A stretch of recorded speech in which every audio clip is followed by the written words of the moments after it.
Salut les amis et bienvenue chez Canada Auto. Aujourd'hui nous allons voir un SUV, l'un des moins chers chez BMW mais aussi l'un des plus petits. Après avoir vu le X2, le X1 est plus ancien, il existe sur le marché depuis quelques années. Donc nous allons faire le tour du proprio, voir l'intérieur et l'extérieur, parler de la motorisation et du prix de ce véhicule. Tous ces détails dans cette vidéo, ne bougez pas, à tout de suite.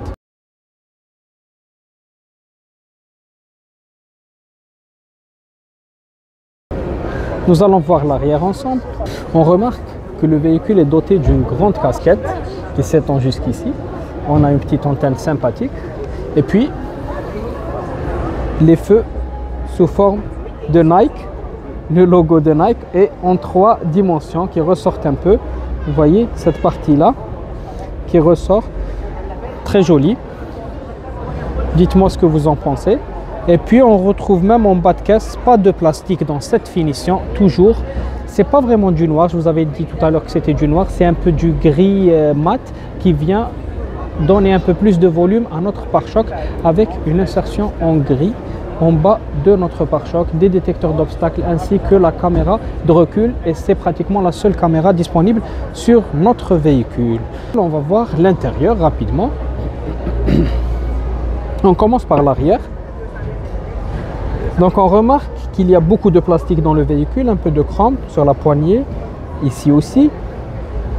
Le petit bouton pour la vitre électrique, ici c'est un peu de cuir, mais on croirait presque que c'est du plastique tellement il est dur. Ici aussi c'est un peu de cuir.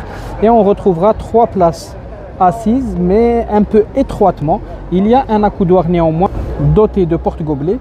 Et on aura les bus d'aération qui ressemblent à celui du X2 que je vous mettrai en haut de cette vidéo, qui est une version un peu plus modernisée et un peu plus sportive que celle-ci. Donc cela atteste qu'il y a un petit manque d'espace. C'est pour ça qu'ils ne les ont pas mis horizontalement mais verticalement. Donc vous le remarquerez aussi par la taille de notre accoudoir central avant, qu'on va voir par la suite. Et il y a 2 chargeurs type C, mais par contre le toit ouvrant est panoramique, il est bel et bien présent. À l'avant,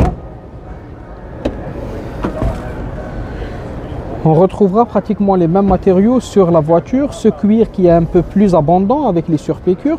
On a les sièges mémoire, on a ce joli cockpit virtuel. Je vous montre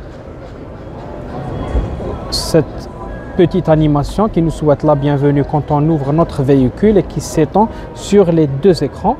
On a donc les 4 vitres électriques, le réglage des rétroviseurs qui est lui aussi électrique, les sièges mémoire, donc par conséquent les sièges sont à réglage électrique. Il n'y a pas de soutien lombaire à réglage électrique, donc ça doit être manuel, j'espère qu'il y en a. Et puis on a du cuir avec des surpiqûres en rouge sur les sièges qui sont perforés, donc c'est des sièges chauffants. Cette console centrale, elle est très spéciale. Je vous avais dit que l'accoudoir était très étroit, mais c'est par rapport au gabarit du véhicule. Donc ce n'est pas le X3, le X5 ou même le X7, mais c'est aussi pour qu'il soit un peu plus abordable. Qu'est-ce qu'on retrouve à l'intérieur? Donc on a cette sorte de cuir qui revient toujours. Vous me permettez juste de baisser un peu le volume à partir du petit bouton qui se trouve juste ici. On va y venir. Donc je vous parlais du tableau de bord qui est tout en cuir avec une petite partie en aluminium. Les bus d'aération très bizarres, je m'y habitue pas encore parce que le X2 aussi était comme ça. Donc 2 bus d'aération pour le passager, une seule qui est centrale cette fois-ci, donc c'est pas symétrique. Et là une autre pour le conducteur. Donc on a le cockpit virtuel, le volant gainé de cuir avec des touches qui nous permettent de gérer le volume, le régulateur limitateur de vitesse, commande vocale, répondre au téléphone, etc. La voiture est dotée de pas mal d'airbags. Donc on a cet écran là qui est tactile et on pourra voir la caméra dans ce dernier bien sûr. Et on a ici donc déjà vous voyez les différents matériaux, il n'y a pas de plastique apparent à part en dessous, et ça c'est pour la boîte à gants, c'est tout à fait normal, il n'y a pas de mal à ça.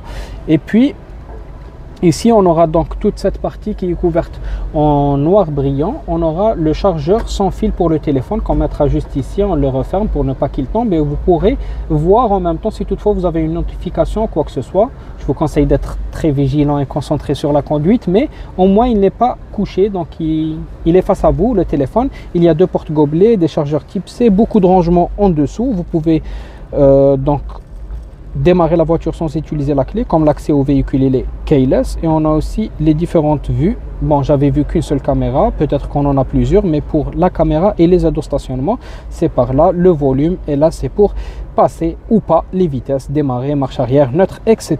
Donc on a les différents modes de conduite, le frein à main qui est sous forme de bouton, et puis le joli accoudoir avec des surpiqûres en blanc. Et on a pratiquement fait le tour du véhicule, il ne reste plus qu'à parler de la lumière qui est haut et qui est quant à elle digitale, qui s'allume d'une manière digitale, et aussi l'ouverture du toit ouvrant qui se fait par le biais de ces boutons qui se trouvent juste ici.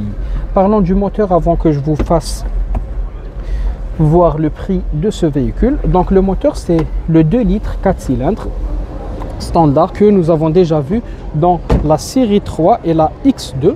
Sauf que les chevaux changent d'un véhicule à un autre et d'une version à une autre. Concernant le prix, donc ce véhicule commence à un prix de 46 900 $. Vous voyez ici les différentes options qui s'offrent à vous, qui font augmenter le prix jusqu'à ce qu'il puisse arriver à 56 000 si toutefois vous avez la totale. Voilà les amis, c'était la vidéo d'aujourd'hui. On a pu voir le X1 de chez BMW. J'espère que le véhicule vous a plu, que la vidéo aussi vous a plu. Si c'est le cas, n'oubliez pas de vous abonner et laisser un pouce bleu, ça fait toujours plaisir. C'était tout pour moi, c'était Lotfi et au revoir.